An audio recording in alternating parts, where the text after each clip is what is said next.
Hello everyone, good evening, Radhe Radhe, जय श्री श्याम। दोस्तों, स्वागत है आप सभी का थ्रोन एजुकेशन के इस ऑनलाइन प्लेटफॉर्म पे। थ्रोन एजुकेशन के इस डिजिटल प्लेटफॉर्म पे आप सभी का हार्दिक स्वागत है, हार्दिक अभिनंदन है। दोस्तों, यहाँ पर हम एक सीरीज लेके चल रहे हैं जिसमें न्यू अपडेटेड राजस्थान ज्योग्राफी हम यहाँ पर पढ़ रहे हैं प्यारे दोस्तों। और अभी तक बातचीत करें तो हमने 4 से 5 छोटे छोटे जो टॉपिक हैं वो कवर कर लिए हैं, और उन सभी टॉपिक से जो क्वेश्चन बन सकते हैं, जो एग्जाम में पूछे जा सकते हैं और जो पूछे गए हैं, तो उन सभी का हमने एक क्लास में रिवीजन भी कर लिया है और वो क्वेश्चन भी हमें देखे। और इसी के साथ में आज जो हमारा चैप्टर स्टार्ट होने जा रहा है प्यारे दोस्तों, उसमें हम स्टार्ट करेंगे राजस्थान के भौतिक प्रदेश। जैसा कि आपने देखा होगा, सीईटी का नोटिफिकेशन आ चुका है। कल से जो एग्ज़ाम फॉर्म है, ऑनलाइन फॉर्म अप्लाई होना स्टार्ट हो जाएंगे। सितंबर में एग्ज़ाम है सीईटी ग्रेजुएशन लेवल का। तो हम कोशिश करेंगे कि ग्रेजुएशन लेवल वाला जो एग्ज़ाम है उससे पहले कंप्लीट जो राजस्थान ज्योग्राफी है, कम से कम एग्ज़ाम से 10 से 15 दिन पहले हम कोशिश करेंगे। अभी 1.5 महीना लगभग है हमारे पास में, तो कोशिश करेंगे 1 महीने में कंप्लीट राजस्थान ज्योग्राफी बिल्कुल अपडेटेड आंकड़ों के अनुसार और एग्ज़ाम ओरिएंटेड चीज़ों के साथ में हम पढ़ें। साथ साथ में हम नोट्स बनाते हुए चलेंगे ताकि आपको बार बार इधर उधर से क्लासें या वीडियो देखने की आवश्यकता नहीं पड़े। दोस्तों, जिस किसी विद्यार्थी ने अभी तक पीछे की क्लासें अगर नहीं देखी हैं तो आपको पीछे वाली क्लासें देखनी है। लास्ट में अभी तक 6 क्लासें हो चुकी हैं, वो 6 क्लासें आपको देखनी है। उन 6 क्लासों के नोट्स आपको बनाने हैं और उनका बार बार से रिवीजन करना है, और आगे की जो क्लासें चलेंगी उनके भी आपको नोट्स बनाते हुए चलना है। दोस्तों, फेयर कॉपी अपने साथ में रखनी है और कंप्लीट ज्योग्राफी हम यहाँ पर करेंगे ज़बरदस्त तरीके से। साथ ही साथ में ज्योग्राफी के साथ में जो राजस्थान ज्योग्राफी के साथ में मैं बहुत ही जल्द एक कंप्लीट इंडियन ज्योग्राफी की क्लास लेके आने वाला हूँ, जो सीईटी ग्रेजुएशन लेवल में जो कंप्लीट टॉपिक हैं वो कंप्लीट मैं आपके लिए लेके आऊँगा। मैराथन में 1 दिन में हम कंप्लीट इंडियन ज्योग्राफी कवर करेंगे, और उसके अलावा जो अर्थव्यवस्था वाला जो सेक्शन है वो भी मैं आपको बहुत जल्द स्टार्ट करा के कवर कराऊंगा दोस्तों, सीईटी एग्ज़ाम से पहले पहले। तो आप सभी दोस्तों को रेगुलर जुड़े रहना है, रेगुलर नोट्स बनाने हैं, रेगुलर वीडियो आपको देखनी है और चैनल को सब्सक्राइब करना है। दोस्तों, अभी तक एप्लीकेशन अगर आपने डाउनलोड नहीं किया है थ्रोन एजुकेशन का, तो थ्रोन एजुकेशन एप्लीकेशन सभी दोस्तों को डाउनलोड करना है, इंस्टॉल करना है। डायरेक्ट प्ले स्टोर से भी आप इसे इंस्टॉल कर सकते हैं, या इसके लिंक की बात करें तो डिस्क्रिप्शन में भी इसका लिंक दिया गया है। दोस्तों, इसके अलावा आपको ज्वाइन करना है थ्रोन एजुकेशन का जो टेलीग्राम चैनल है, वो आप सभी को ज्वाइन करना है। और उसके अलावा अगर आप फॉलो कर सकते हैं, अगर आप इंस्टाग्राम चलाते हैं तो आपको इंस्टा पेज फॉलो करना है प्यारे दोस्तों। @हितेश शेरावत सर के नाम से आपको इंस्टा पेज मिलेगा, इस लोगों के साथ में ये आपको ज़रूर से फॉलो करना है। चलिए, अब जो हम स्टार्ट करने जा रहे हैं प्यारे दोस्तों, एक अपना टॉपिक अपना कंप्लीट हो चुका है। आज जो हमारा टॉपिक रहने वाला है, सेकंड चैप्टर यहाँ से स्टार्ट होगा। राजस्थान के भौतिक प्रदेशों की हम चर्चा करेंगे। जैसा कि राजस्थान के भौतिक प्रदेश हम पढ़ते हैं तो हम देखते हैं कि सबसे पहले प्रोफेसर वीसी मिश्रा ने राजस्थान को 7 भागों में विभाजित किया था भौतिक प्रदेशों के आधार पर। सर्वप्रथम वर्ष 1968 से स्टार्टिंग की जाती है। सबसे पहले हम प्रोफेसर वीसी मिश्रा का वर्गीकरण देखते हैं। उसके बाद में डॉक्टर रामलोचन सिंह राजस्थान का विभाजन करते हैं भौतिक प्रदेशों के आधार पर। 2 मुख्य भागों में विभाजित करते हैं, 4 उप भागों में, और उसके अलावा 12 लघु यानी कि उप प्रदेशों में विभाजित करते हैं। उसके बाद में फिर हम पढ़ते हैं डॉक्टर हरिमोहन सक्सेना और प्रोफेसर तिवारी का जो वर्गीकरण है वो हम देखते हैं प्यारे दोस्तों, जो कि वर्तमान में सर्वमान्य वर्गीकरण माना जाता है। जो हम राजस्थान के 4 भौतिक प्रदेश हम पढ़ते हैं, मरुस्थल पढ़ते हैं, अरावली पढ़ते हैं, पूर्वी मैदानी प्रदेश पढ़ते हैं, हाड़ौती का पठार पढ़ते हैं, तो वो जो वर्गीकरण रहता है वो हरिमोहन सक्सेना और प्रोफेसर तिवारी का जो वर्गीकरण है वो हम देखते हैं। तो हम रेगुलर कंटिन्यू चीज़ें करेंगे, 1 बाय 1 करके हम सीरीज से देखेंगे कि वीसी मिश्रा ने कौन से 7 वर्गीकरण बताए थे, 7 भौतिक प्रदेश। रामलोचन सिंह ने कौन से 3 भौतिक प्रदेश, 2 मुख्य, 4 उपभाग और उसके 12 लघु उपभाग बताए। और हरिमोहन सक्सेना के तो हमने कंप्लीट पढ़ने ही हैं, रेगुलर जो हम पढ़ते आ रहे हैं। उससे पहले जब भी हम कभी भौतिक प्रदेश स्टार्ट करते हैं प्यारे दोस्तों, तो जो हमारी स्टार्टिंग रहती है वो सबसे पहले हम महाद्वीपीय विस्थापन सिद्धांत से शुरुआत करते हैं। एल्फ्रेड वेगनर ने महाद्वीपीय विस्थापन सिद्धांत दिया था, जिसमें हम देखते हैं कि जो स्टार्टिंग में जो पृथ्वी है वो एक आग के गोले के रूप में रहती है, और जैसे वो आग का गोला ठंडा होता है तो दो स्थलाकृतियों का निर्माण होता है, एक जलीय स्थलाकृति और एक स्थलीय। जलीय की बात करें तो पेंथालासा कहलाया और स्थलीय जो भाग है उसे पेंजिया कहा गया। जब आगे समय बीतता है तो पेंजिया में विखंडन होता है और पेंजिया का विभाजन हो जाता है दो टुकड़ों के रूप में। उसमें से जो एक ऊपर वाला भाग है, ऊपर वाला टुकड़ा अंगारा लैंड कहलाता है, नीचे वाला जो टुकड़ा है वो गोंडवाना लैंड कहलाता है, मध्य का जो शेष हिस्सा बचता है प्यारे दोस्तों वो टेथिस सागर कहलाता है। और आगे फिर चल के अंगारा लैंड और गोंडवाना लैंड में पुनः विभाजन होता है। तो किस तरीके से फिर जो राजस्थान का जो हिस्सा है वो किस भाग का हिस्सा रहता है, वो सारी चीजें हमें देखनी होती हैं अल्फ्रेड वेगनर के महाद्वीपीय सिद्धांत में। तो हम जो सबसे पहले भौतिक प्रदेशों में स्टार्ट करेंगे, आज हम स्टार्टिंग करेंगे अल्फ्रेड वेगनर के महाद्वीपीय सिद्धांत से। उसके बाद में हम देखेंगे प्रोफेसर वीसी मिश्रा का वर्गीकरण देखेंगे, और वीसी मिश्रा के वर्गीकरण के बाद में हम डॉक्टर रामलोचन सिंह का वर्गीकरण, उसके बाद में हरिमोहन सक्सेना का वर्गीकरण, और फिर हम 1 बाय 1 करके मरुस्थल से स्टार्ट करेंगे। आज की जो हमारी क्लास है अगले 1 घंटे में जो हम चर्चा करेंगे उसमें यही चीजें देखेंगे, महाद्वीपीय विस्थापन सिद्धांत, और उसके बाद में किस वैज्ञानिक ने राजस्थान को किन किन भौतिक प्रदेशों में विभाजित किया। तो आज की क्लास में हम ये सारी चीजें देखेंगे, किस तरीके से वर्गीकरण है। कल जो नेक्स्ट क्लास होगी उसमें हम पहला भौतिक प्रदेश स्टार्ट करेंगे यानी कि मरुस्थल से। आज की जो क्लास है बहुत इंपॉर्टेंट होने वाली है, यहाँ से एक क्वेश्चन अक्सर एग्जाम में देखने को मिलता है प्यारे दोस्तों। तो आप पहले तो हेडिंग डालें चैप्टर नंबर 2 राजस्थान के भौतिक प्रदेश। सभी विद्यार्थी हेडिंग डालें चैप्टर नंबर 2 और राजस्थान के भौतिक प्रदेश। और भौतिक प्रदेशों में सबसे पहले जो आपको हेडिंग डालनी है दोस्तों वो क्या रहेगा, अल्फ्रेड वेगनर का महाद्वीपीय सिद्धांत। हेडिंग डालें अल्फ्रेड वेगनर का महाद्वीपीय सिद्धांत। और इस अल्फ्रेड वेगनर के महाद्वीपीय सिद्धांत की अगर हम बात करें तो स्टार्टिंग में जो पृथ्वी है इसे हम एक आग के गोले के रूप में लेके चलते हैं प्यारे दोस्तों। स्टार्टिंग में पृथ्वी क्या रहती है, आग का गोला।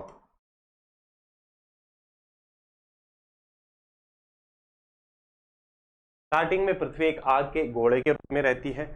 उसके बाद में जब समय बीतता है ये आग का गोला ठंडा होता है और दो स्थलाकृतियों का यहाँ पे निर्माण होता है। यहाँ पे दो स्थलाकृतियों का निर्माण होता है।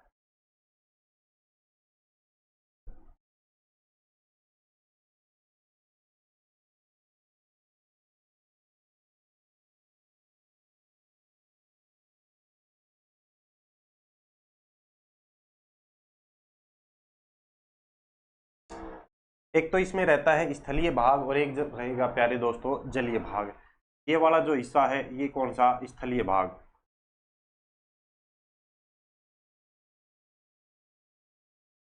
यहाँ पर हम लिख लेते हैं, एक तो हो जाएगा जलीय भाग,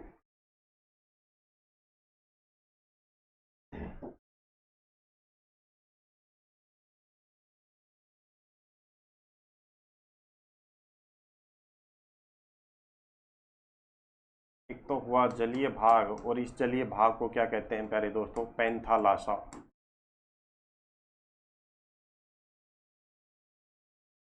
पेंथालासा। और ये जो एक भाग यहाँ पे निकल के आता है स्थलीय, और ये क्या था, स्थलीय भाग,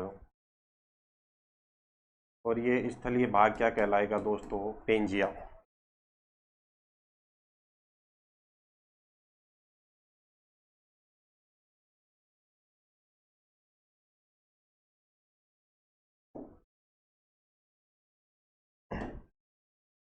प्रारंभ में आग के गोले के रूप में थी पृथ्वी। इसके बाद में जब ये ठंडी होती है तो स्थलीय भाग पेंजिया कहलाता है, और जो जलीय भाग है प्यारे दोस्तों पेंथालासा कहलाता है। साथ साथ में पेन कॉपी आपको लेके बैठना है और साथ साथ में नोट्स बनाते हुए चलें, नोट करते हुए चलें चीज़ों को, ठीक है।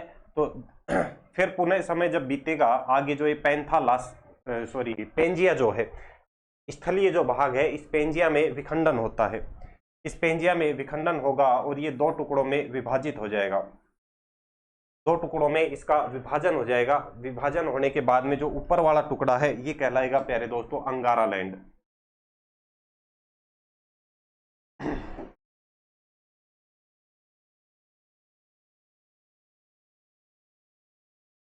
ऊपर वाला जो है क्या कहलाएगा, अंगारा लैंड, और नीचे वाले की हम बात करें गोंडवाना लैंड। यानी कि ऊपर वाली जो हिस्सा है वो कहलाई अंगारा भूमि और नीचे वाले की बात करें तो क्या कहलाएगी, गोंडवाना भूमि। अंगारा लैंड और गोंडवाना लैंड, और जो बीच का शेष का जो क्षेत्र बचता है, मध्य का जो ये हिस्सा रहेगा प्यारे दोस्तों, ये मध्य का हिस्सा क्या कहलाता है, तेथिस सागर कहलाता है। ये तत्कालीन बात कर रही हैं, उस समय की हम बात करते हैं।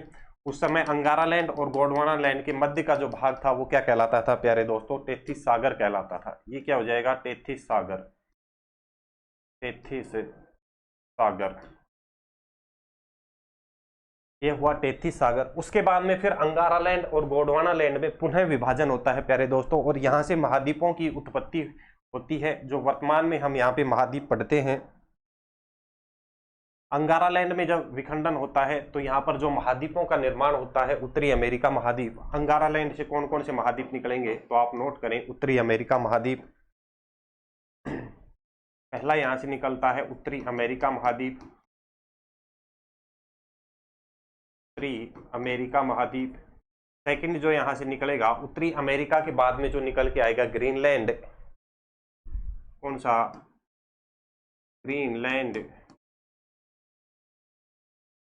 ग्रीनलैंड के बाद में यूरोप,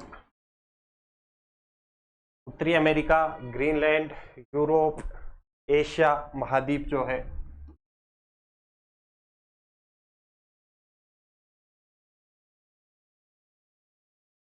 यूरोप और एशिया। ये जो वर्तमान में जो महाद्वीप हैं किसका हिस्सा है, ये सारे चारों जो भूखंड हैं अंगारा लैंड के हिस्से हैं। इधर हम बात करें गोंडवाना लैंड की, तो इस गोंडवाना लैंड से जो विखंडन होता है और जो महाद्वीपों का निर्माण होता है उसमें आएगा दक्षिणी अमेरिका, पहले नंबर पे दक्षिणी अमेरिका, दक्षिणी अमेरिका।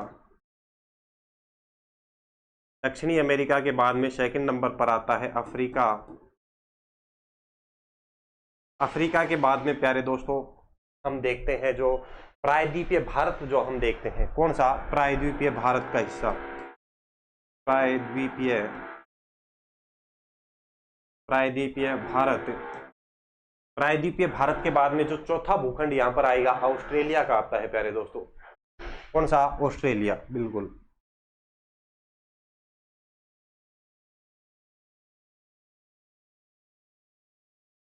ऑस्ट्रेलिया। और पांचवे की हम बात करें कौन सा, अंटार्कटिका,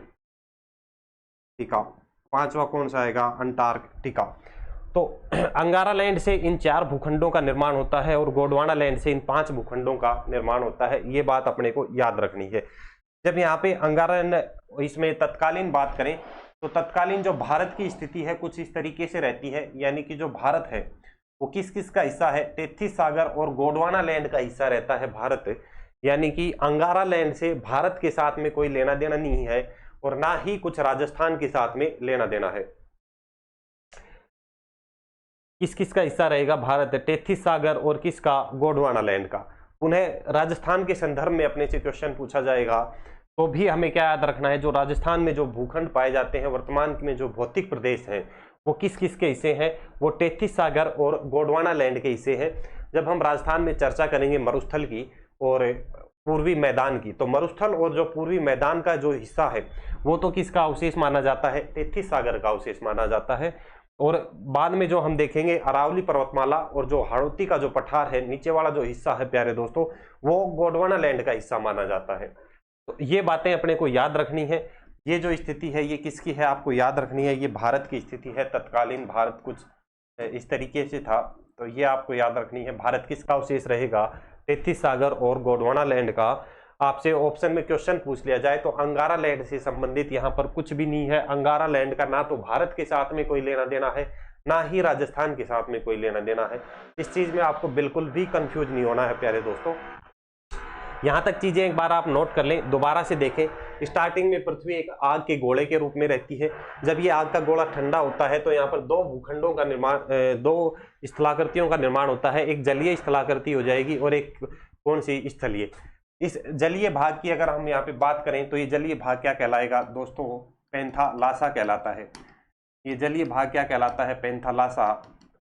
और जो स्थलीय भाग है वो स्थलीय भाग क्या कहलाएगा? पेंजिया कहलाता है। स्थलीय भाग पेंजिया कहलाता है। इस स्थलीय भाग यानी कि पेंजिया में विखंडन होता है, दो भूखंडों का निर्माण होता है, अंगारा लैंड और गोंडवाना लैंड। मध्य का जो भाग रहता है वो टेथीस सागर कहलाता है। इस टेथीस सागर के बाद में अगर आगे हम चर्चा करें, अंगारा लैंड में जब विखंडन होता है तो अंगारा लैंड से इन 4 भूखंडों का निर्माण होता है, उत्तरी अमेरिका, ग्रीनलैंड, यूरोप और एशिया। और इसी तरीके से गोंडवाना लैंड में देखें तो दक्षिणी अमेरिका, अफ्रीका, प्रायद्वीपीय भारत, ऑस्ट्रेलिया और अंटार्कटिका, इन भूखंडों का निर्माण होता है किससे? गोंडवाना लैंड से। इतनी बात आपको याद रखनी है। भारत की बात करें तो भारत किसका हिस्सा रहता है? तत्कालीन टेथीस सागर और गोंडवाना लैंड का हिस्सा है। कुछ इस तरीके से भारत की स्थिति हम देख सकते हैं। ये सेम, इसे हम राजस्थान भी मान सकते हैं। राजस्थान भी किस किस का हिस्सा रहेगा? टेथीस सागर और गोंडवाना लैंड का। अंगारा लैंड के साथ कोई लेना देना नहीं है। यहां तक आप एक बार चीजें नोट करें, उसके बाद में आगे हम चर्चा करेंगे। यहां तक एक बार आप नोट कर लें, आगे हम चर्चा करते हैं फिर।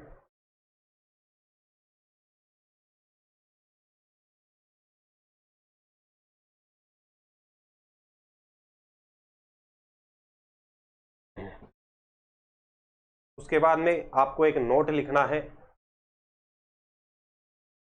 यहां तक एक बार फटाफट से आप नोट कर लें चीजें।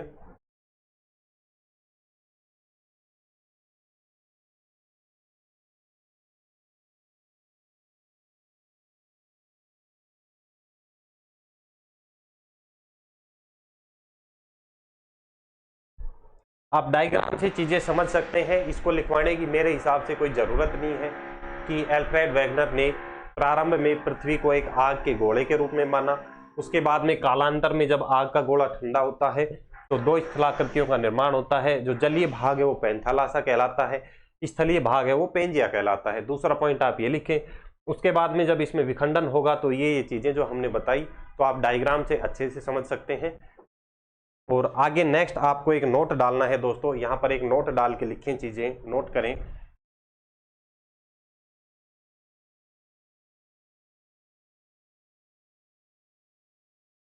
नोट करके लिखें भारत व राजस्थान का। नोट लिखें भारत व राजस्थान का।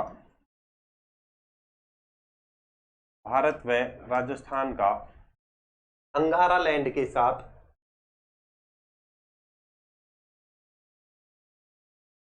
ऐसे लिखें, भारत व राजस्थान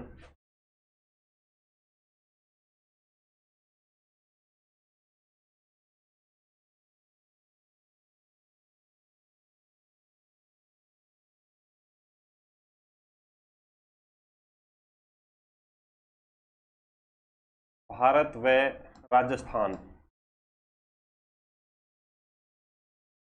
भारत व राजस्थान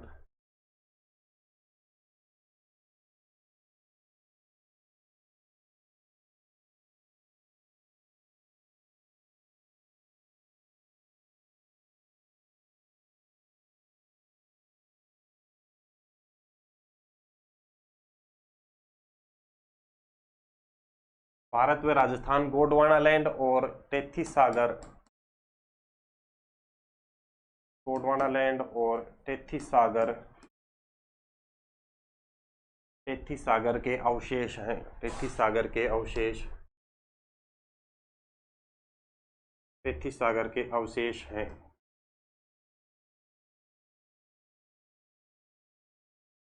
टेथीस सागर के अवशेष हैं या इसका हिस्सा है, यानी कि अर्थात करके यहाँ पे एक चीज लिखें, अर्थात अंगारा लैंड का भारत व राजस्थान के साथ कोई लेना देना नहीं है। एक पॉइंट ये भी आप नोट कर सकते हैं, अंगारा लैंड का। इसमें विद्यार्थी अक्सर कंफ्यूज रहते हैं। अंगारा लैंड का भारत व राजस्थान के साथ, भारत व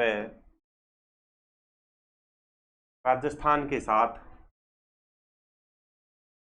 भारत व राजस्थान के साथ, भारत व राजस्थान के साथ कोई लेना देना नहीं है। कोई लेना देना नहीं है। ये सेकंड नोट है, आप इसे नोट ही रहने दें, आपको याद करने के लिए चीजें हैं, ऐसा ये कोई पॉइंट नहीं है। ठीक है, तो ये 2 पॉइंट नोट करें और इसमें अपने को यही चीजें पढ़नी है। राजस्थान की स्थिति अपने को जाननी थी, तो राजस्थान की स्थिति कुछ इस तरीके से ये वाले हिस्से में रहेगी। ठीक है, तो राजस्थान जो रहेगा किस किस का हिस्सा रहेगा, तेथिस सागर और किसका,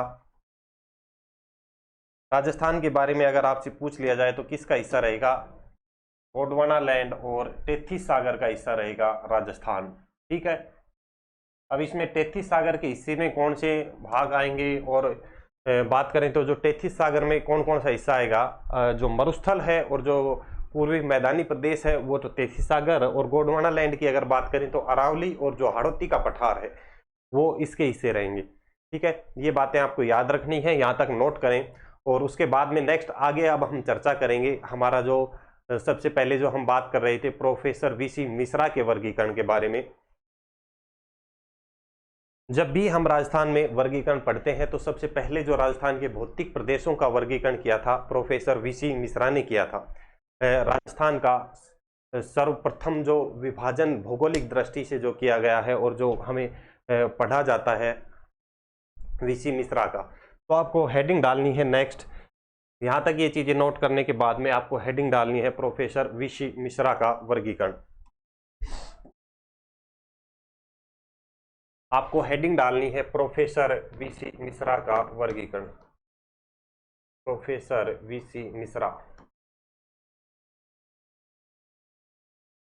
प्रोफेसर वीसी मिश्रा का वर्गीकरण।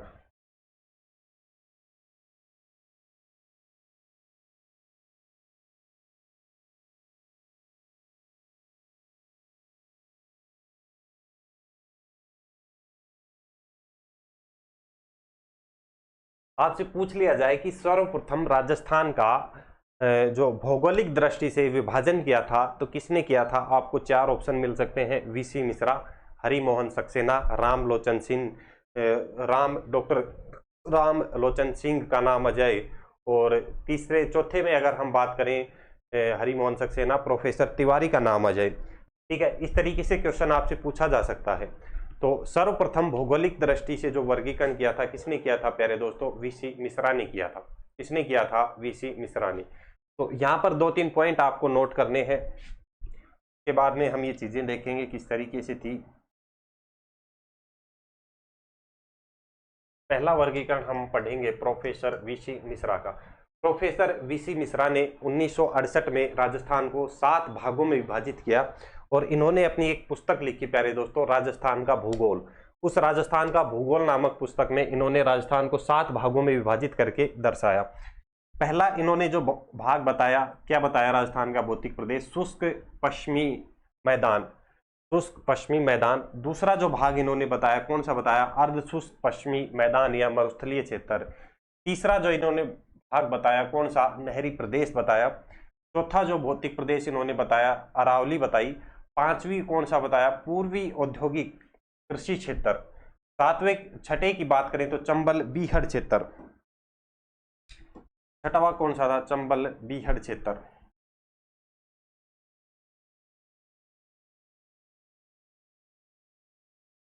छठवा भौतिक प्रदेश कौन सा था जो वीसी मिश्रा ने बताया, चंबल बीहड़ क्षेत्र।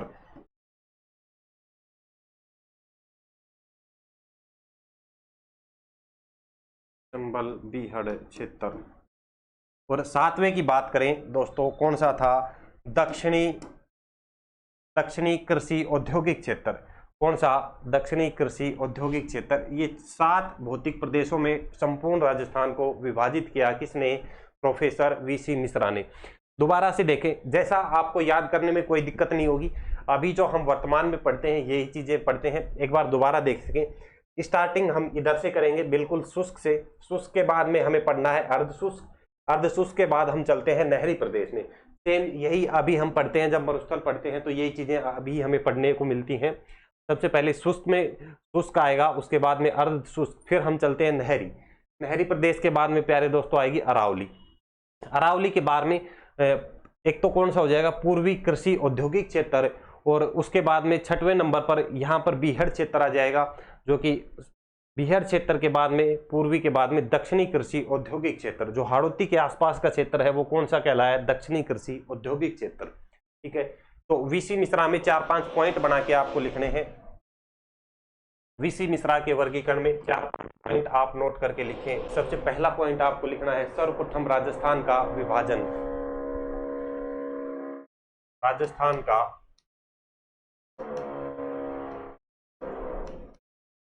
राजस्थान का भौगोलिक दृष्टि से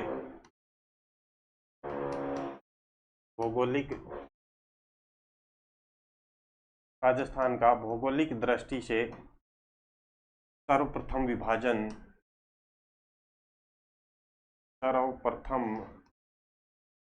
भौगोलिक दृष्टि से सर्वप्रथम विभाजन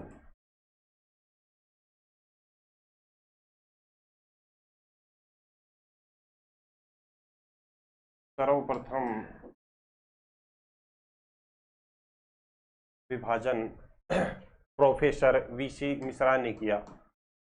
प्रोफेसर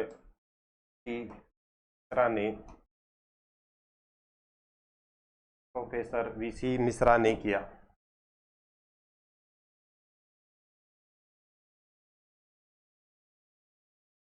प्रोफेसर वीसी मिश्रा ने किया। कब किया था, वर्ष भी आपको याद रखना है, वर्ष 1968 में। कब किया, वर्ष आप याद रख सकते हैं कब, 1968 में। 1968 में 7 भागों में, वर्ष 1968 में 7 भागों में,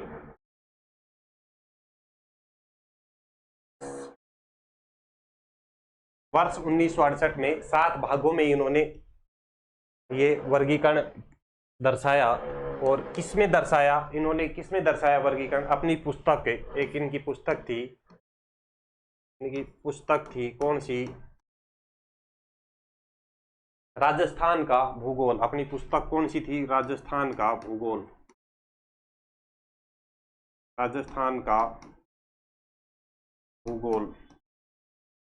राजस्थान का भूगोल नामक पुस्तक में इन्होंने राजस्थान के इस वर्गीकरण को दर्शाया।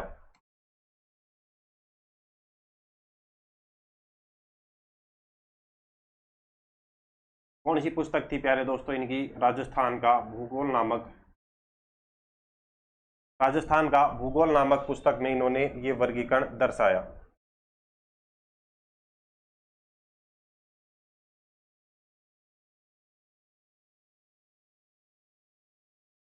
कितने भागों में, 7 भागों में।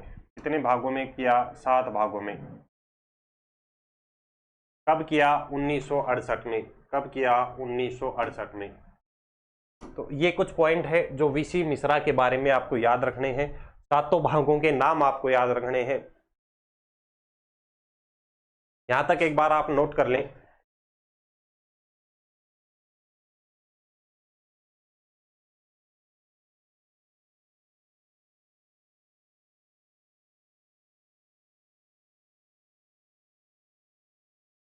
यहां तक नोट कर लें।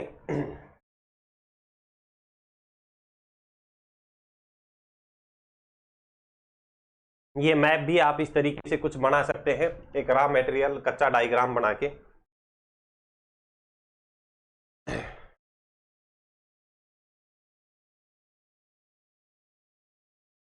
सातों भागों के नाम लिखें आप फटाफट से, मैं लिखवा देता हूं।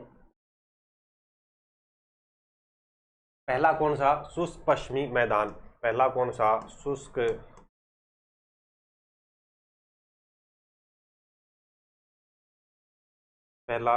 पश्चिमी मैदान हुआ। दूसरा कौन सा था, भौतिक प्रदेश, अर्ध शुष्क।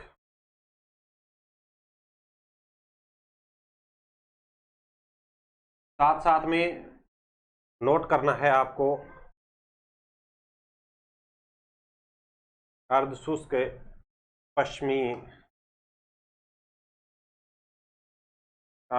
पश्चिमी मैदान। तीसरे की बात करें, तीसरा क्या बताया, नहरी प्रदेश। तीसरा क्या है, नहरी प्रदेश।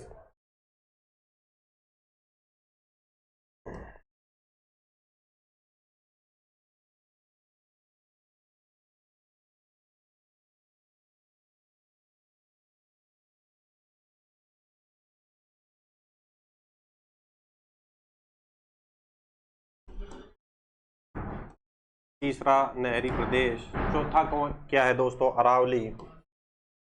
चौथा भौतिक प्रदेश कौन सा? अरावली। पांचवा क्या हो जाएगा? पूर्वी कृषि औद्योगिक क्षेत्र।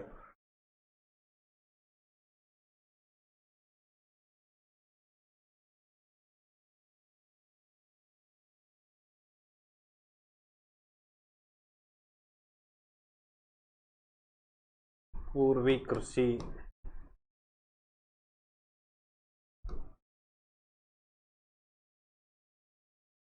पूर्वी कृषि औद्योगिक क्षेत्र। पूर्वी कृषि औद्योगिक क्षेत्र। छठवा क्या था? चंबल बीहड़ क्षेत्र।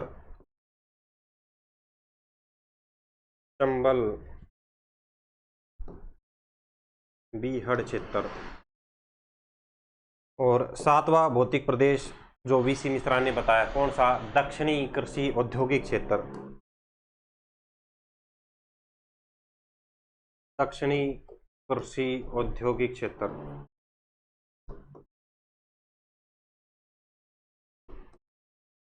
देखो कैसे याद रखना है आपको, एक साइड में अरावली से ऊपर के याद रखें, एक साइड में अरावली से नीचे। अरावली से ऊपर दो तो कौन से हो गए? एक तो शुष्क, एक अर्धशुष्क, और तीसरा कौन सा? नहरी। अरावली से ऊपर। अरावली से नीचे के तीन कौन कौन से हो गए? देखो दो तो क्या हो जाएंगे? कृषि औद्योगिक क्षेत्र। एक तो पूर्व का कृषि औद्योगिक क्षेत्र, एक कौन सा? दक्षिण का कृषि औद्योगिक क्षेत्र। इसमें बीच में कौन सा बचता है? चंबल बीहड़ क्षेत्र। याद करने में कोई दिक्कत नहीं है, माइंड में भी चीजें रह जाएंगी। माइंड मैप में रा मटेरियल, एक रा डायग्राम बनाए आप इस तरीके से। अरावली से ऊपर तीन दर्शाने हैं, शुष्क, अर्धशुष्क और नहरी। अरावली से तीन नीचे दर्शाने हैं, पूर्वी औद्योगिक और कौन सा? दक्षिणी औद्योगिक क्षेत्र। और बीच में कौन सा बच जाता है? चंबल बीहड़ क्षेत्र। यहां तक नोट करें।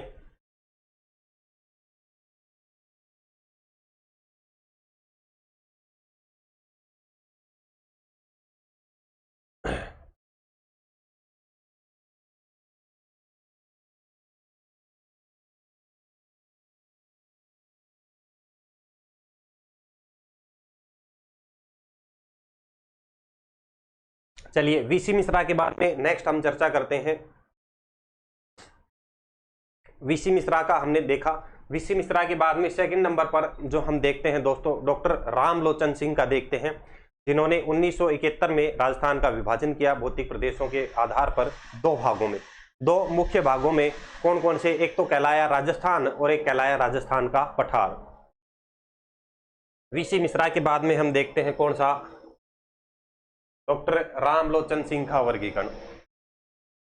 आप हेडिंग डालें, डॉक्टर रामलोचन सिंह का वर्गीकरण।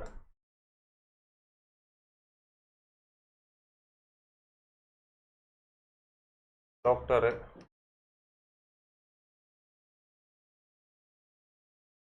रामलोचन सिंह का वर्गीकरण। डॉक्टर रामलोचन सिंह का वर्गीकरण।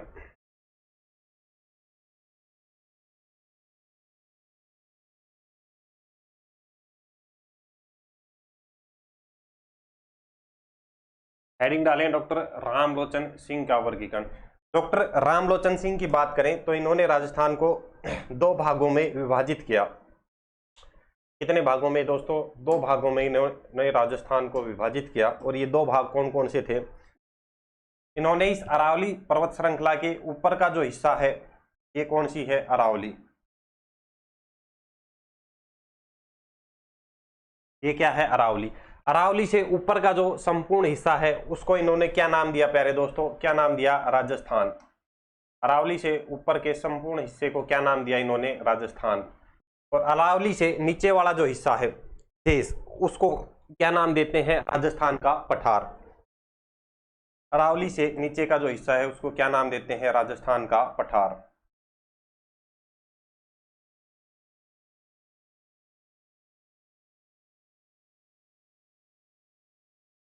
आपसे पूछ लिया जाए डॉक्टर रामलोचन सिंह ने राजस्थान को कितने प्रमुख भौतिक प्रदेशों में विभाजित किया, तो आपको क्या याद रखना है? दो भौतिक प्रदेशों में।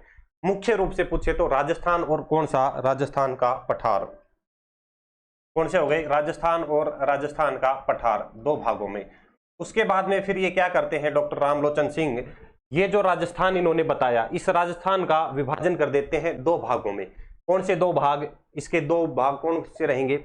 एक तो मरुस्थलीय क्षेत्र और एक कौन सा? बांगड़ क्षेत्र कहलाया।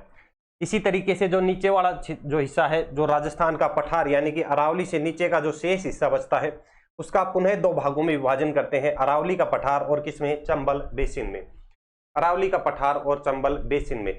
यहाँ पर क्या चीज देखी? दो तो क्या मुख्य भागों में विभाजन किया, चार उप भागों में विभाजन किया, मरुस्थल, बांगड़ क्षेत्र, अरावली पठार और कौन सा? चंबल बेसिन।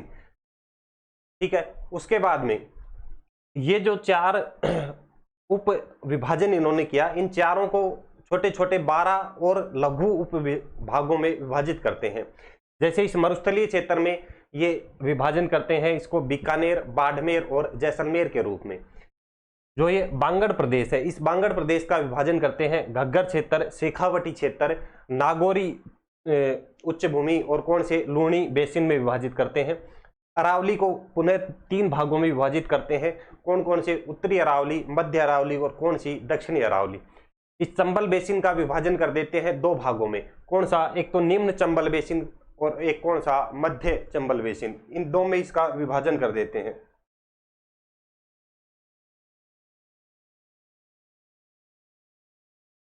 तो हेडिंग डालें डॉक्टर रामलोचन सिंह का वर्गीकरण।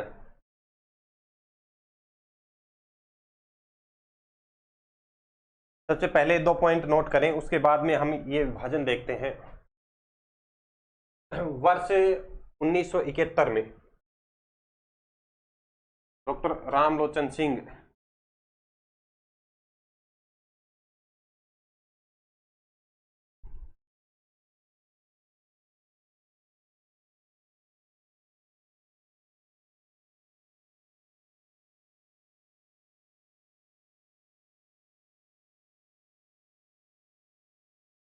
वर्ष 1971 में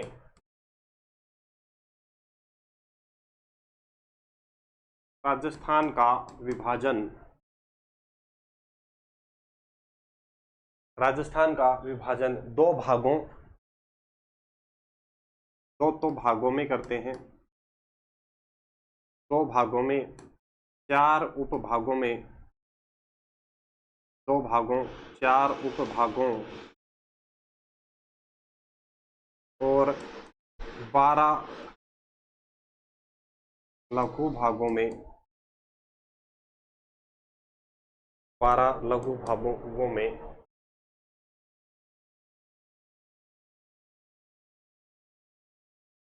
12 लघु भागों में करते हैं।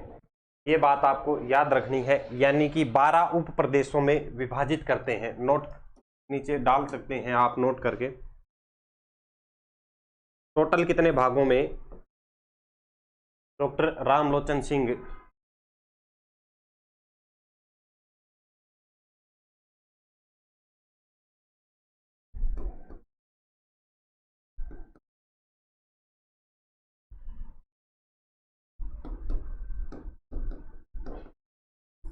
राजस्थान का विभाजन 12 लघु भागों में करते हैं। 12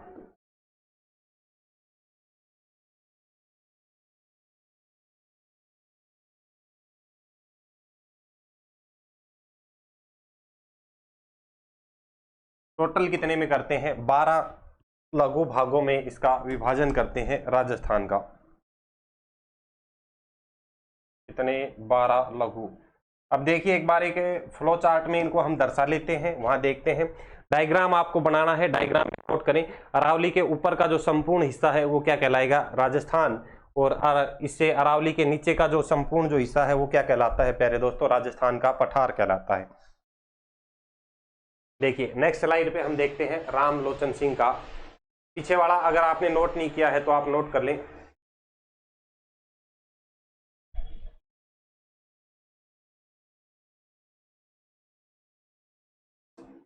डॉक्टर रामलोचन सिंह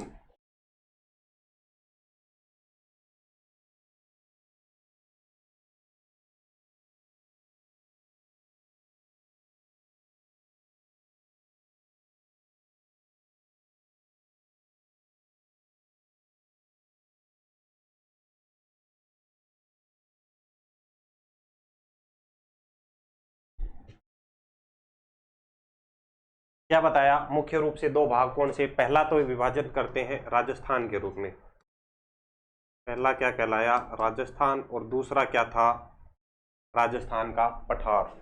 इधर नोट करें, राजस्थान का पठार, राजस्थान का पठार।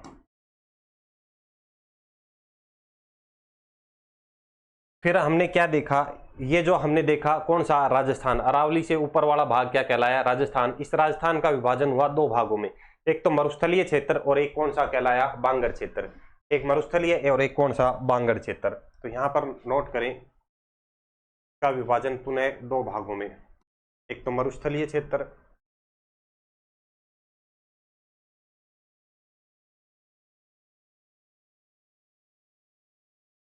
दूसरा बांगड़ क्षेत्र।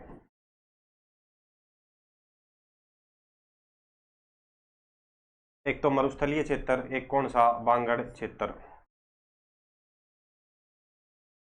उसके बाद में सेकंड नंबर पे क्या देखा, राजस्थान का पठार। इस राजस्थान के पठार का विभाजन हुआ दो भागों में, एक तो अरावली का पठार, सॉरी एक तो अरावली पठार कहलाया और दूसरा कौन सा, चंबल बेसिन। राजस्थान पठार का विभाजन, अरावली का पठार दो भागों में, एक तो हुआ इधर अरावली का पठार,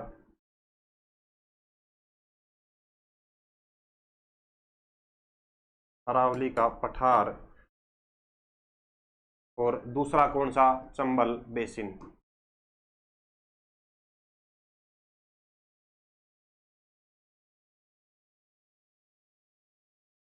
चंबल बेसिन, ठीक है।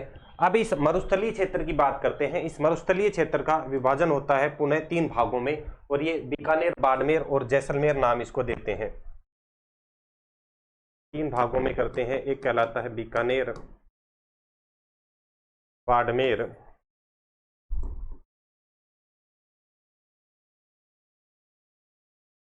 और कौन सा, जैसलमेर। बीकानेर, बाड़मेर और जैसलमेर के रूप में। इधर बांगड़ क्षेत्र की बात करें, इसका विभाजन करते हैं चार भागों में, और ये चार भाग कौन से रहेंगे। सबसे पहले हम देखते हैं घग्गर क्षेत्र, ऊपर वाला जो है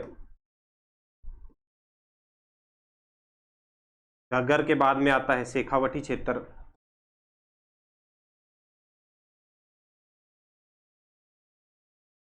घग्गर के बाद में शेखावटी क्षेत्र। तीसरे नंबर पे जो आता है नागौरी क्षेत्र, नागौर का क्षेत्र जो है, नागौर क्षेत्र। और चौथे नंबर पे जो दोस्तों आएगा वो कौन सा कहलाए, लूणी बेसिन के नाम से उसे जानते हैं, लूणी बेसिन या लूणी क्षेत्र, लूणी बेसिन। इधर अरावली के पठार की बात करें तो इसको तीन भागों में विभाजित करते हैं, उत्तरी अरावली,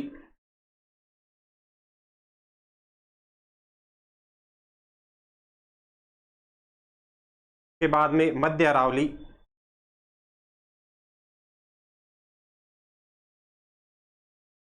तीसरी हम बात करें कौन सी, दक्षिणी अरावली।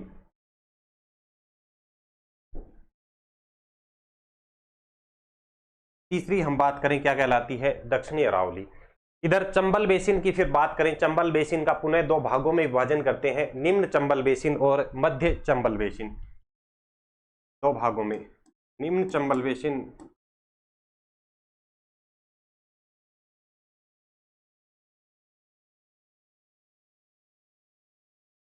और सेकंड नंबर पे मध्य चंबल बेसिन।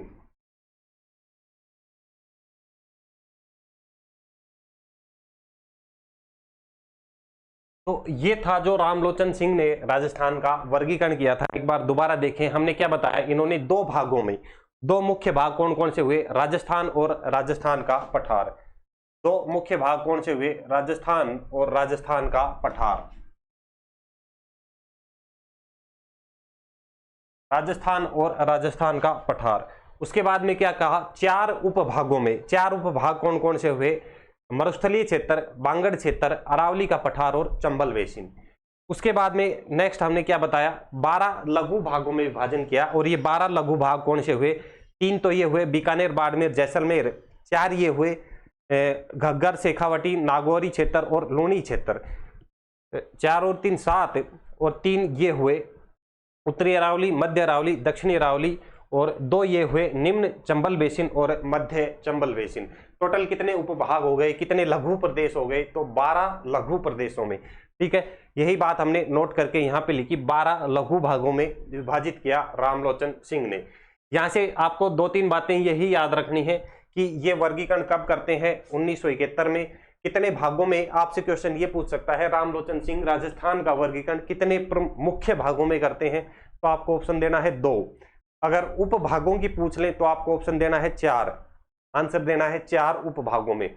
और लघु प्रदेशों की बात करें या लघु भागों की बात करें तो आपको याद रखना है दोस्तों, 12 लघु प्रदेशों में विभाजित किया। ठीक है, तो इसमें ज्यादा कुछ अपने को नहीं देखना है, इतनी बातें हमें यहां तक याद रखनी है। वीसी मिश्रा और रामलोचन सिंह में इतनी ही बातें हमें देखनी है दोस्तों। उसके बाद में नेक्स्ट हम यहाँ पर चर्चा करेंगे। अब रामलोचन सिंह का हमने देखा, वीसी मिश्रा का देखा, और जो अब हम वर्तमान में पढ़ते हैं राजस्थान का, प्रोफेसर तिवारी और हरिमोहन सक्सेना का जो वर्गीकरण है राजस्थान का, जिन्होंने राजस्थान का 4 भागों में भौगोलिक दृष्टि से राजस्थान को 4 भागों में विभाजित किया, तो वो चीज हम यहाँ पे देखते हैं। प्रोफेसर तो ये पीछे वाला एक बार आप नोट कर लें यहां तक, अगर चीजें आपने नोट नहीं की हैं, और हेडिंग डालें डॉक्टर हरिमोहन सक्सेना व प्रोफेसर तिवारी का वर्गीकरण।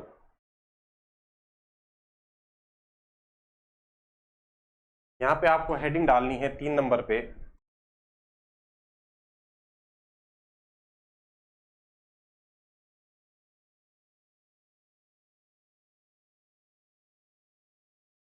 डॉक्टर हरिमोहन सक्सेना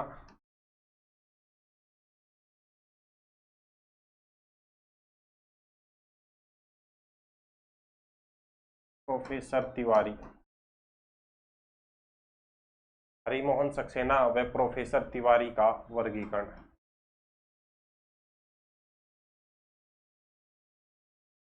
अब जो हम आगे नेक्स्ट जो चीजें हम पढ़ते हैं वो यही हरिमोहन सक्सेना और प्रोफेसर तिवारी का वर्गीकरण ही हम पढ़ते हैं। जो हम राजस्थान के मरुस्थल के बारे में पढ़ते हैं, हाड़ौती के पठार के बारे में जो चीजें हम देखते हैं, जो पूर्वी मैदानी क्षेत्र के बारे में जो जो चीजें हम देखते हैं, वो इन्हीं की हम देखते हैं। हरिमोहन सक्सेना और प्रोफेसर तिवारी का जो वर्गीकरण है वो ही चीजें दोस्तों हम यहाँ पर देखते हैं।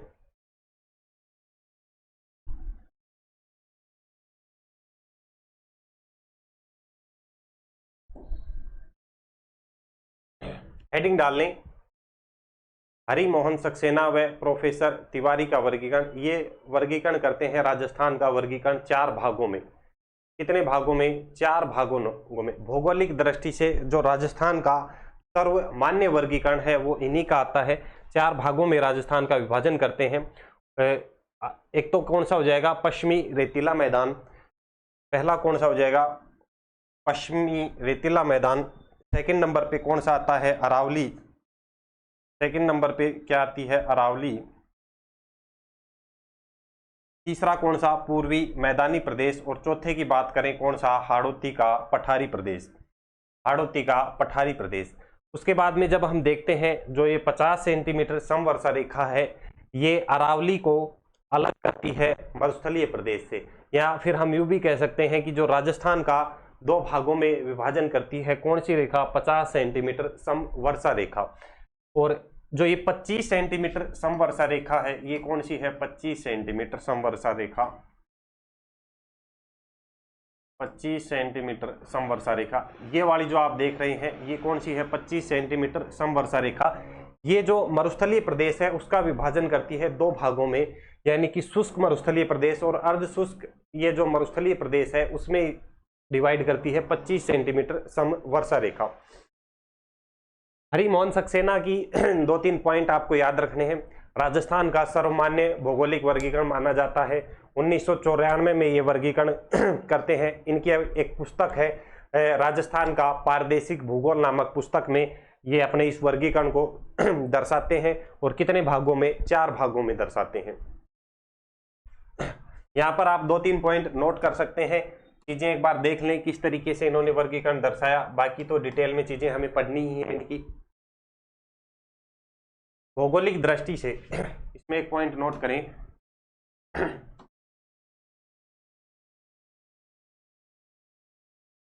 भौगोलिक दृष्टि से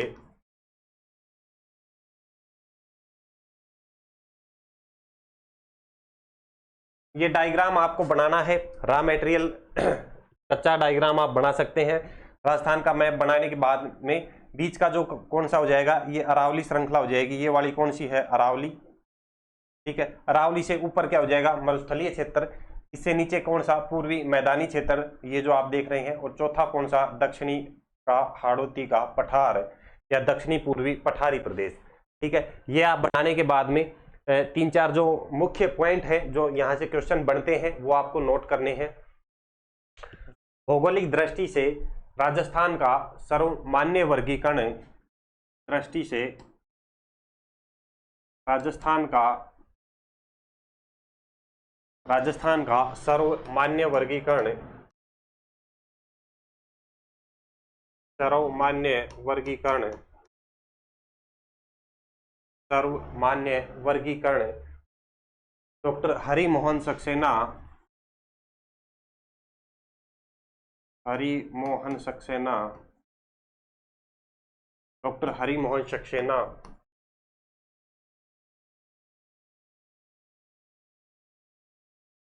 डॉक्टर हरिमोहन सक्सेना व प्रोफेसर तिवारी ने किया, प्रोफेसर तिवारी ने किया। उसके बाद में सेकंड पॉइंट आपको नोट करना है, इन्होंने 1994 में अपनी एक पुस्तक लिखी इन्होंने, और पुस्तक का नाम क्या था, राजस्थान का पारदेशिक भूगोल। पुस्तक राजस्थान का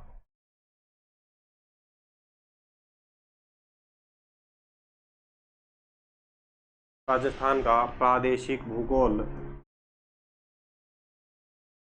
राजस्थान का प्रादेशिक भूगोल।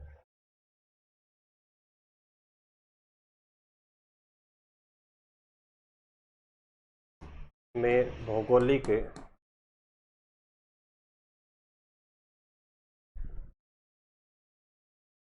संरचना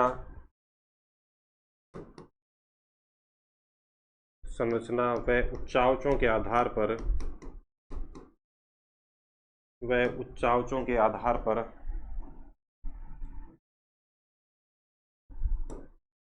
भौगोलिक संरचना व उच्चावचों के आधार पर राजस्थान को चार भौतिक प्रदेशों में, राजस्थान को चार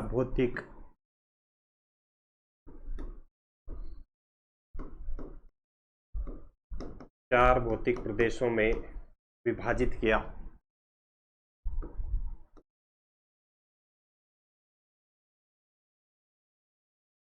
कितने, चार भौतिक प्रदेशों में विभाजित किया राजस्थान को। इसमें जो इंपॉर्टेंट पॉइंट है आपको याद रखनी है, इनकी बुक का जो नाम है राजस्थान का पारदेशिक भूगोल।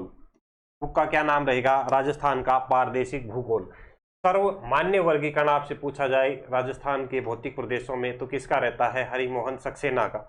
इसमें जो इंपॉर्टेंट बातें हैं वो चीज, दो बातें याद रखनी है। दूसरा, कितने भौतिक प्रदेशों में विभाजन करते हैं, चार भौतिक प्रदेशों में। कितने भौतिक प्रदेशों में बांटते हैं संपूर्ण राजस्थान को, चार भौतिक प्रदेशों में विभाजित करते हैं। ये पॉइंट आपको नोट करने हैं। उसके बाद में आगे हम चर्चा करते हैं जो राजस्थान के जो वर्गीकरण ये करते हैं, चार भौतिक प्रदेश कौन कौन से रहते हैं। यहां तक एक बार आप नोट करें, और उसके बाद में जो ये वर्गीकरण करते हैं भौतिक प्रदेशों का वर्गीकरण, वो चीज हम नोट करते हैं, भौतिक प्रदेशों का वर्गीकरण। आप यहां पर हेडिंग डालें, राजस्थान के भौतिक प्रदेशों का वर्गीकरण।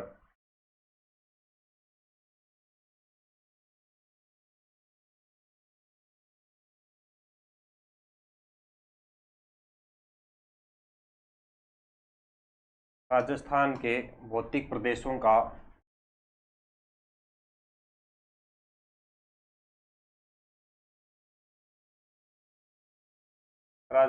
भौतिक प्रदेशों का वर्गीकरण।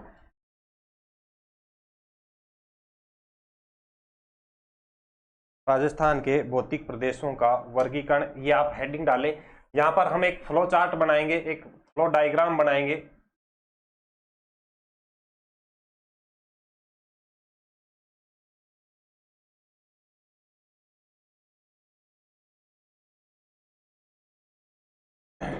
ये फ्लो चार्ट अगर आपके समझ में आ जाता है तो आप ये मान के चलो कि जो भौतिक प्रदेशों वाला जो चीजें हैं वो आपकी आधे से ज्यादा क्लियर हो जाती हैं। बच्चों को कंफ्यूजन तो काफी दिनों तक यही बना रहता है कि जो हम कभी मान लो हमने देखा शेखावटी प्रदेश, तो उसके यही चीज समझ में नहीं आती है कि शेखावटी प्रदेश कौन से हिस्से का भाग है। उसमें आपसे पूछ लिया मालपुरा करौली का मैदान, आपको चीजें तब तक यही समझ में नहीं है कि ये किसका हिस्सा है, तो तब तक कैसे चीजें दिमाग में फिट हो पाएंगी। तो ये फ्लो चार्ट आपको बनाना है। ये फ्लो चार्ट अगर आपके याद हो गया तो ये मान के चलिए आधे से ज्यादा काम प्यारे दोस्तों आपका यहीं कंप्लीट हो जाता है। देखिए सबसे पहले हम यहाँ पर देखते हैं जो 4 मुख्य भौतिक प्रदेश हैं राजस्थान के।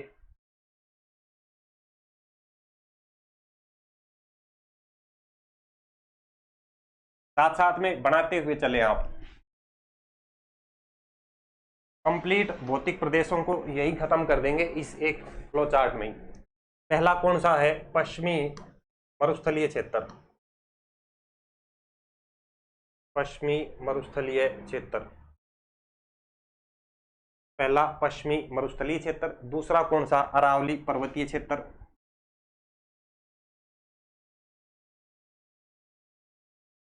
अरावली पर्वतीय क्षेत्र, अरावली पर्वतीय क्षेत्र। तीसरा यहां पे देखें, अरावली के बाद में क्या बताया था? पूर्वी मैदानी क्षेत्र, पूर्वी मैदानी क्षेत्र, पूर्वी मैदानी क्षेत्र, पूर्वी मैदानी क्षेत्र। चौथे की बात करें, चौथा क्या बताया? हाड़ौती का पठारी क्षेत्र।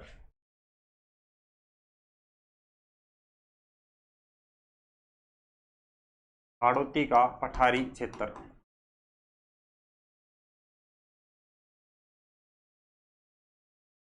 ये राजस्थान के 4 भौतिक प्रदेश हुए। नोट करते हुए चलें साथ साथ में, कंप्लीट आपको नोट करना है। पहला, दूसरा, और ये कौन सा हो जाएगा? पूर्वी मैदानी क्षेत्र तीसरा, और यहां पर हम देखें हाड़ौती का पठारी क्षेत्र। ये हुआ राजस्थान का चौथा भौतिक प्रदेश। अब इस पश्चिमी मरुस्थलीय क्षेत्र की बात करें तो इस पश्चिमी मरुस्थलीय क्षेत्र का विभाजन किया जाता है 2 भागों में। कितने भागों में दोस्तों? 2 भागों में। पश्चिमी मरुस्थलीय क्षेत्र का यहां पर हम विभाजन करते हैं 2 भागों में।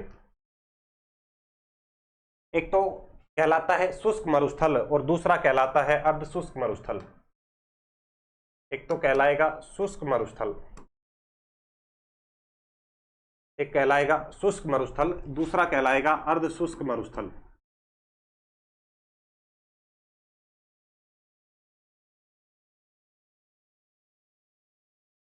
दूसरा कहलाएगा अर्ध शुष्क मरुस्थल। देखिए जब डायग्राम में हम देखते हैं ये 25 सेंटीमीटर समवर्षा रेखा है।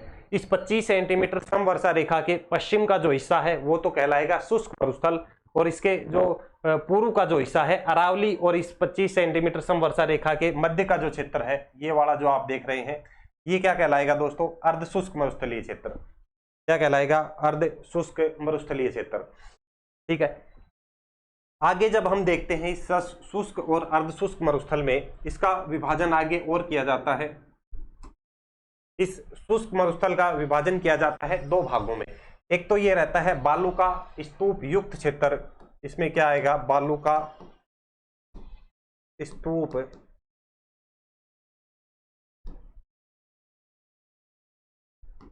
एक तो आएगा बालू का स्तूप युक्त क्षेत्र, और एक कौन सा? मुक्त,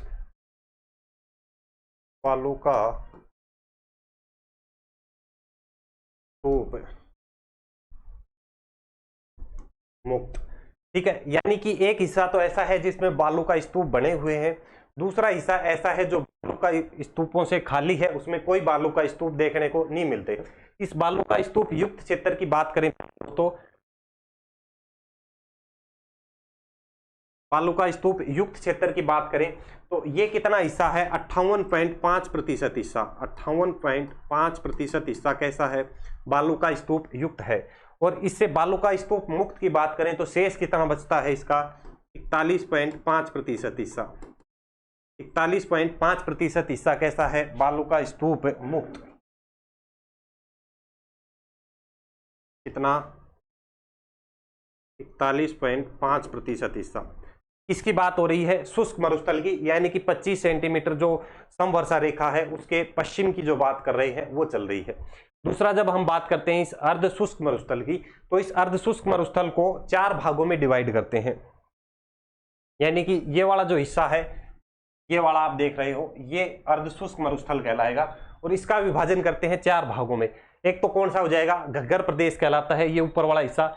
उसके बाद में ये आता है शेखावटी प्रदेश, उसके बाद में नागौरी उच्च भूमि, और उसके बाद में लूनी बेसिन, जिसको गोडवाड़ प्रदेश के नाम से भी जाना जाता है।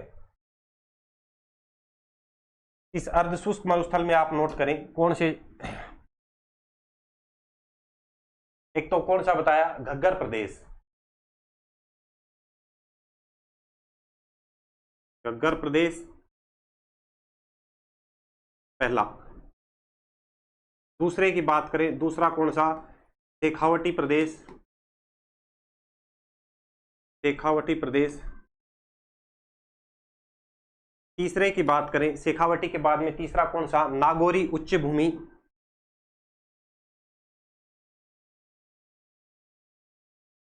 नागौरी उच्च भूमि। और चौथा हमने क्या बताया इसमें, लूनी बेसिन, जिसको गोडवाड़ प्रदेश भी कहा जाता है।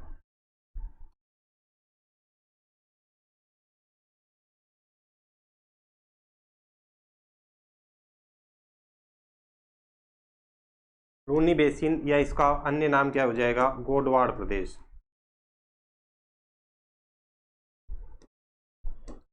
साथ साथ में नोट करते हुए चले, सीधी कॉपी में आपके नहीं आएगा, आप पेज को आड़ा कर लें, इस तरीके से कॉपी को लिखें और उसमें ये फ्लो चार्ट आप बना लें। ठीक है, तो ये तो हमने देखा कि जो अब हम आगे चर्चा करेंगे, आगे जो हमारी लगभग जो 7-8 क्लासें रहने वाली हैं भौतिक प्रदेश पे, उसमें किस तरीके से चीजों को टुकड़ों में हम पढ़ेंगे, वो चीजें इस फ्लो चार्ट में निकल के आएंगी। ठीक है, तो ये तो हमने देखा पश्चिमी मरुस्थलीय क्षेत्र। उसके बाद में अरावली पर्वतीय क्षेत्र की बात करें तो अरावली का विभाजन होता है 3 भागों में, और ये अरावली के 3 भाग कौन कौन से हो जाएंगे, नोट कर लें। एक तो कौन सा, उत्तरी अरावली, एक मध्य अरावली। पहला हो जाएगा उत्तरी अरावली, उत्तरी अरावली। दूसरा मध्य अरावली, और तीसरा यहां पर हम देखेंगे कौन सा, दक्षिणी अरावली, दक्षिणी अरावली। कौन सी, दक्षिणी अरावली। उसके बाद में इस पूर्वी मैदानी क्षेत्र की जब हम बात करेंगे तो इस पूर्वी मैदानी क्षेत्र का विभाजन किया जाता है 3 भागों में, चंबल बेसिन, बनास बाणगंगा बेसिन और माही बेसिन। पूर्वी मैदानी क्षेत्र का विभाजन होता है 3 भागों में। एक तो हो जाएगा कौन सा, चंबल बेसिन। पहला कौन सा, चंबल बेसिन, चंबल बेसिन। इस चंबल बेसिन में हमें क्या क्या देखना होता है, बीहड़ प्रदेश और डांग प्रदेश में विभाजन करके हम इसमें पढ़ते हैं। एक तो हम देखते हैं बीहड़ प्रदेश में, बीहड़ प्रदेश और डांग प्रदेश हमें पढ़ना होता है, बीहड़ प्रदेश और डांग प्रदेश, यानी कि इसी चंबल बेसिन के उपभाग हैं बीहड़ प्रदेश और डांग प्रदेश। सेकंड जो हम यहाँ पे देखते हैं, बनास बाणगंगा का मैदान। दूसरा क्या है, बनास बाणगंगा का मैदान।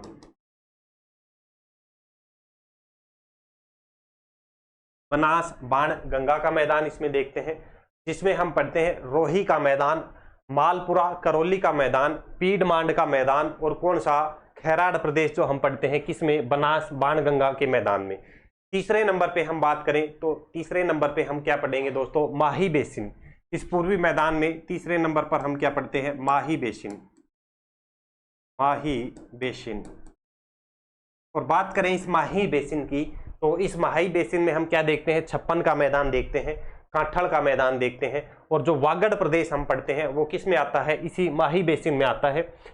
स्पेस कम है वरना इसको और चीज़ों को ओपन करते हुए हम बनाते, लेकिन जैसे जैसे हम जो भौतिक प्रदेश स्टार्ट करेंगे उस हर भौतिक प्रदेश से पहले हम एक फ्लो चार्ट बनाएंगे जिसमें सारी चीजें अलग अलग करके दिखाएंगे कि किससे क्या चीज अलग हुई है और कैसे उसका विभाजन हुआ है, किस तरीके से हमें पढ़ना है।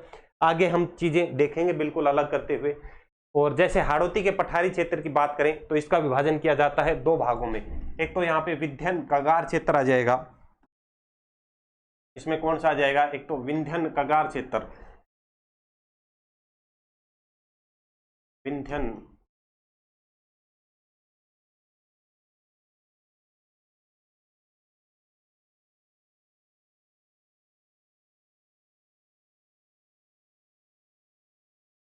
जब इस हाड़ौती के पठार में इस विंध्यन कगार क्षेत्र की हम चर्चा करेंगे तो इसमें हम पढ़ेंगे अर्धचंद्राकार पहाड़ियां, नदी निर्मित जो मैदान है वो देखेंगे। शाहाबाद उच्च भूमि क्षेत्र है वो किस में आएगा, इसी में आएगा विंध्यन कगार क्षेत्र में। और इसमें जो दूसरा पार्ट हम पढ़ते हैं वो हमें पढ़ना होता है प्यारे दोस्तों दक्कन का पठार, दक्कन का पठार। दूसरा पार्ट क्या पढ़ना है, दक्कन का पठार। इस दक्कन के पठार में हम पढ़ेंगे झालावाड़ का पठार, और जो हम चर्चा करते हैं डग गंगधार प्रदेश की, वो सारी चीजें हम इस दक्कन के पठार में चर्चा करेंगे। तो ये एक मोटा मोटा विभाजन है भौतिक प्रदेशों का। चूंकि यहाँ पे स्पेस कम है, एक स्लाइड में चीजें आ नहीं रही हैं, आगे हम चीजों की चर्चा करेंगे। इस बनास बाणगंगा के मैदान का विभाजन 4 भागों में किया जाता है, रोही, मालपुरा, पीडमांड का मैदान और हैराड़ प्रदेश।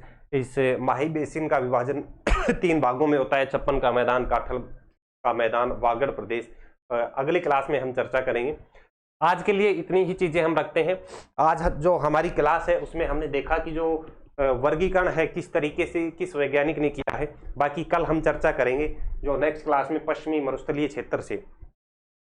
यहां तक आप चीजें नोट कर लें।